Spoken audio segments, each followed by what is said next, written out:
সম্প্রতি এনবিআর বেশ সচেষ্ট হয়েছে বাংলাদেশের থেকে কত টাকা বিদেশে পাচার করা হয়েছে, লুটপাট করা হয়েছে, এই ব্যাপারগুলো নিয়ে তারা প্রধান উপদেষ্টার সঙ্গে একটা বৈঠকও করেছেন।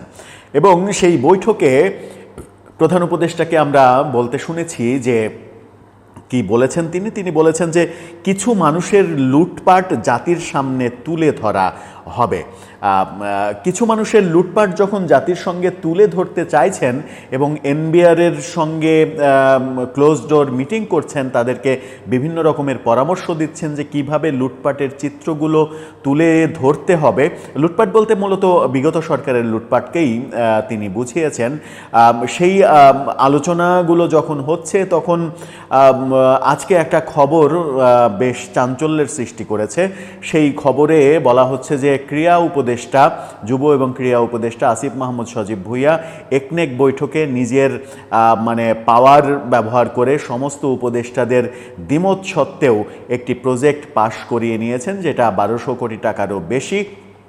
সেই প্রজেক্টে আমরা ভয়াবহ রকমের বাজেট বাড়ানোর চিত্র দেখছি। যে প্রজেক্টটা মূলত আওয়ামী লীগ সরকারের আমলের প্রজেক্ট, সারা বাংলাদেশে উপজেলা পর্যায়ে মিনি স্টেডিয়াম বানানোর প্রজেক্ট, সেটা নিয়ে একটা চাঞ্চল্যকর খবর এসেছে। যদিও সেই খবর পত্রিকাতে ছাপানোর পরে আবার যুব এবং ক্রীড়া মন্ত্রণালয় থেকে প্রতিবাদ জানানো হয়েছে যে যেভাবে পত্রিকায় ব্যাখ্যা করা হয়েছে ব্যাপারটা সেরকম নয়, ব্যাপারটা অন্যরকম। যখন প্রধান উপদেষ্টা লুটপাটের হিস্ট্রি জাতির সামনে তুলে ধরতে চাইছেন, তখন তার সরকারের আমলে যে ধরনের লুটপাটের খবর বিভিন্নভাবে বিভিন্ন দিক থেকে আসছে, সেই চিত্রগুলোও কি প্রধান উপদেষ্টা জাতির সামনে তুলে ধরবেন? যদি তুলে ধরতে পারেন তাহলে আমার মনে হয় যে আজীবন বাংলাদেশের মানুষ, পৃথিবীর ইতিহাস যতদিন থাকবে ততদিন প্রধান উপদেষ্টা হিসেবে প্রফেসর ইউনূসকে সবাই স্মরণ করবেন, যে সততার মূর্ত প্রতীক হয়ে দাঁড়িয়েছিলেন বাংলাদেশের শাসনভার গ্রহণ কালে কোনো একটা সময়ে। সেটা কি হবে নাকি ভিন্ন কিছু হবে, একটু বুঝিয়ে ওঠার চেষ্টা করবে এই ভিডিওতে। থাকবেন পলিটিক্স টিভির নিয়মিত আয়োজনে।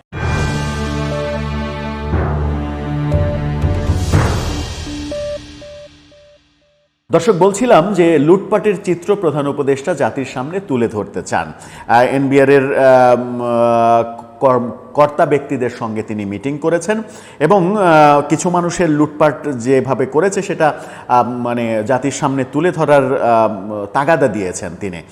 জাতীয় রাজস্ব বোর্ড, এনবিআরের চেয়ারম্যান আব্দুর রহমান খান এবং এনবিআরের কেন্দ্রীয় গোয়েন্দা সেল মহাপরিচালক আহসান হাবিবকে এই নির্দেশনা তিনি দিয়েছেন। সিআইসির মহাপরিচালক জানান, বাংলাদেশ থেকে অর্থ পাচার করে পৃথিবীর বিভিন্ন দেশে গড়া প্রায় 40,000 কোটি টাকার সম্পদের সন্ধান পাওয়া গেছে। তার মানে এখন পর্যন্ত তারা 40,000 কোটি টাকার সন্ধান পেয়েছে বলে দাবি করছে। চলতি বছরের জানুয়ারি থেকে এ পর্যন্ত 5টি দেশের 7টি শহরে অনুসন্ধান চালিয়ে এই তথ্য পাওয়া গেছে।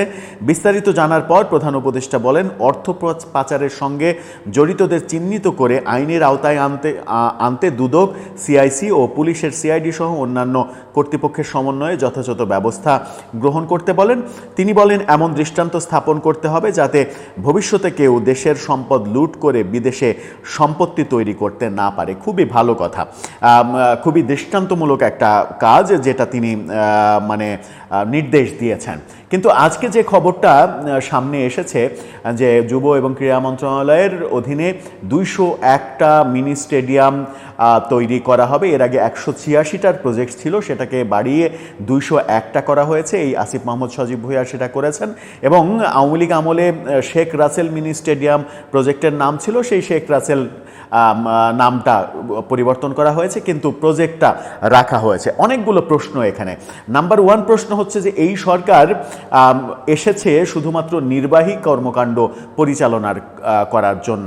রাষ্ট্রের এত বড় বড় অবকাঠামো তৈরি করে হাজার হাজার কোটি টাকার এই ধরনের প্রজেক্ট তৈরি করার কাজ কি এই সরকারের? এই কাজগুলো করার ম্যান্ডেট এই সরকারকে কে দিয়েছে?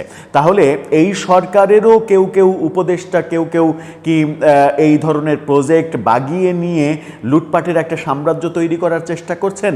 এই অভিযোগ যদি আসে তাহলে কি উত্তর দেয়া হবে? আমরা এই প্রজেক্টে দেখছি, যেটা গণমাধ্যমে এসেছে, যে এই প্রজেক্টের প্রতিটা মিনি স্টেডিয়াম সেখানে মানে বাজেট ছিল 51 লাখ টাকা। 51 লাখ টাকার সেই বাজেট, সেটা এখন আসিফ মাহমুদ সজীব ভুঁইয়ার যে বর্তমান প্রজেক্ট, সেই প্রজেক্টে 71টা আরও নির্মাণ করা হবে। 130টার মতো নির্মিত হয়ে গেছে, আরও 71টা নির্মাণ করা হবে। সেখানে বাজেট ধরা হয়েছে 14.2 কোটি টাকা। তো 51 লাখ টাকা যখন 14.2 কোটি টাকা হয়ে গেল, তখন কি এটাকে খুব সহজেই বলা যায় না যে এর পেছনে কারণটা কি? 51 লাখ টাকা যখন মানে 14.25 কোটি টাকা হয়, তাহলে কোন কোন ক্ষেত্রে রড, সিমেন্ট, বালি, ইট এগুলোর দাম বেড়ে বহুগুণ, প্রায় 28 গুণ হয়ে গেল ব্যাপারটা। আবার কিছু কিছু জায়গায় এটাও বলা হচ্ছে যে আওয়ামী লীগের সময়ই শেষ দিকে 2021 সালের দিকে এই প্রজেক্টের বাজেট 51 লাখ টাকা থেকে 8 কোটি টাকা করার চেষ্টা করা হয়েছিল। সেটা বাস্তবায়িত হয়েছিল কিনা জানি না, তবে 8 কোটি টাকাও যদি হয়ে থাকে, তাহলে 8 কোটি টাকা থেকে এখন 14 কোটি টাকা করা হলো, 14.2 কোটি টাকা করা হলো। এই যে বাজেট বাড়ানো হলো, কিসের ভিত্তিতে বাজেট বাড়ানো হলো, এই প্রসঙ্গটা আসছে। এবং আরও একটা অভিযোগ আসছে যে আসিফ মাহমুদ সজীব ভুঁইয়ার এই প্রজেক্ট ব্যাপারে একনেক বৈঠকে সমস্ত উপদেষ্টা দ্বিমত পোষণ করলেও আসিফ মাহমুদ সজীব ভুঁইয়া এক ধরনের জোর করেই তিনি যেহেতু ক্ষমতাশালী উপদেষ্টা, তিনি জোর করে এই প্রজেক্টটা পাশ করিয়ে নিয়েছেন। এই অভিযোগগুলো গণমাধ্যমে এসেছে এবং নাম প্রকাশ না করার শর্তে উপদেষ্টা পরিষদেরই কেউ কেউ এই তথ্য কালের কণ্ঠকে দিয়েছেন, এমন তথ্য কালের কণ্ঠ সামনে এনেছে। তো এই খবর প্রকাশিত হওয়ার পরে ক্রীড়া মন্ত্রণালয় তাৎক্ষণিকভাবে আবার প্রতিবাদ জানিয়েছে। সেখানে বলা হয়েছে যে আগের প্রজেক্ট ছিল একটা মিনি স্টেডিয়াম, একটা ছোট গ্যালারি, বাথরুম, এডা ওডা এগুলো ছিল। সেখানে বিশাল কোনো অবকাঠামো ছিল না, জমি অধিগ্রহণের ব্যাপার ছিল না। আগের প্রজেক্টগুলো খাস জমিতে বানানোর প্রজেক্ট ছিল, কিন্তু এখন খাস জমিতে বানানো হচ্ছে না, এখন জমি অধিগ্রহণ করা হচ্ছে। এখন একতলার পরিবর্তে 3 তলা মানে গ্যালারি করা হচ্ছে, 1000 লোকের ধারণ ক্ষমতা তৈরি করা হচ্ছে, ড্রেনেজ করা হচ্ছে, এটা করা হচ্ছে, ওটা করা হচ্ছে, নানা কথা ক্রীড়া মন্ত্রণালয় থেকে বলা হয়েছে। এখন ব্যাপার হচ্ছে যে প্রজেক্টের শুরুটাই, যে প্রজেক্ট নির্ধারিতই হয়েছে যে সরকারি খাস জমিতে এই স্টেডিয়াম নির্মাণ করা হবে, সেখানে 130টা হয়ে গেছে।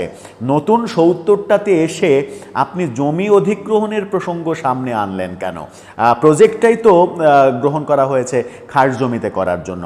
আর এত কোটি টাকা, প্রায় 1200 কোটি টাকার ব্যাপার এই 70টা মানে প্রজেক্টে, 70টা যে মিনি স্টেডিয়াম, সেখানে 1200 কোটি টাকার মতো মানে বাজেট এরকমটা বলা হচ্ছে, তারও বেশি হবে হয়তো।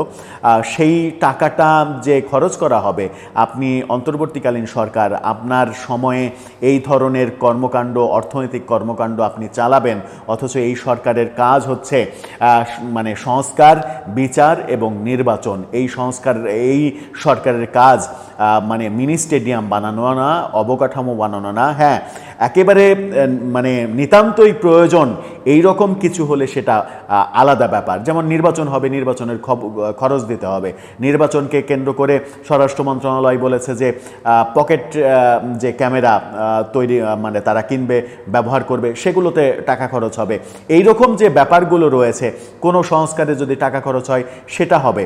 তো এই রকম ব্যাপার ছাড়া আপনি স্টেডিয়াম তৈরি করবেন, এই অবকাঠামো তৈরি করবেন, ওখানে সেতু তৈরি করবেন, এখানে ওই তৈরি করবেন, এগুলো করার জন্য এই ম্যান্ডেটটা আপনাদেরকে কে দিল?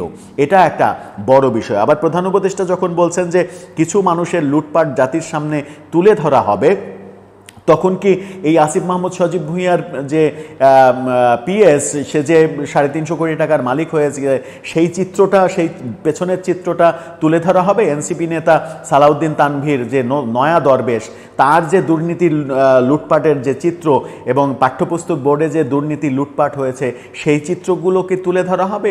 এছাড়াও বিভিন্ন ক্ষেত্রে যে লুটপাটের ঘটনাগুলো সামনে আসছে, বিভিন্নভাবে গণমাধ্যমে আসছে, সেই চিত্রগুলো চিত্রগুলোও কি সরকার তুলে ধরবে, সেই প্রশ্ন আসে। আবার এনসিপির নেত্রী সামান্তা শারমিন তিনি খুবই অবাক করা একটা মন্তব্য করেছেন।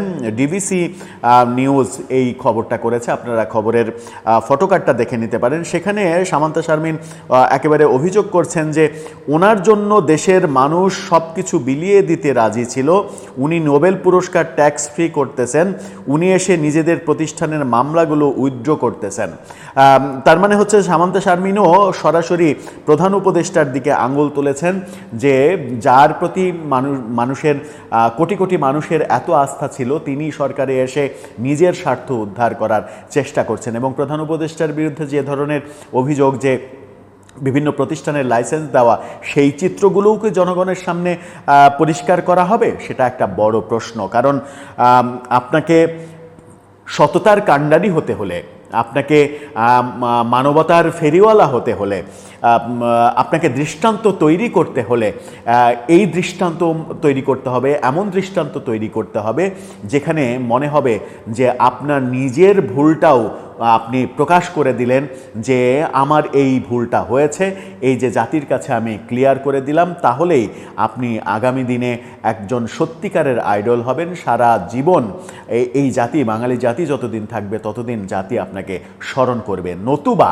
যেটা হবে সেটা হচ্ছে যে রাজনৈতিক সরকারগুলো যে ধরনের রাজনৈতিক সিদ্ধান্ত নিয়েছে এবং অন্যকে হেনস্থা করা, অন্যকে কিভাবে মানে সাইজ করা যায়, অন্যকে কিভাবে শাস্তি দেয়া যায়, অন্যকে কিভাবে মানুষের কাছে অগ্রহণযোগ্য করা যায়, নিজেরটা আড়ালে রেখে সেই চেষ্টা রাজনৈতিক দলগুলোর কাছ থেকে আমরা ঐতিহাসিকভাবে যা পেয়ে আসছি, সেই একই কাজ যদি আপনি করেন তাহলে তাদের থেকে আপনার পার্থক্যটা তৈরি হলো না। আমরা প্রত্যাশা করব তাদের থেকে আপনার পার্থক্যটা তৈরি হবে এবং বর্তমান সরকারের আমলেও যা যা হচ্ছে সেগুলোও জনসম্মুখে একেবারে পরিষ্কার করে দেওয়া হবে, তুলে ধরা হবে। দর্শক, সেটা কি হবে আপনার মনে হয়? আপনার মতামত জানিয়ে লিখতে পারেন আমাদের কমেন্ট বক্সে।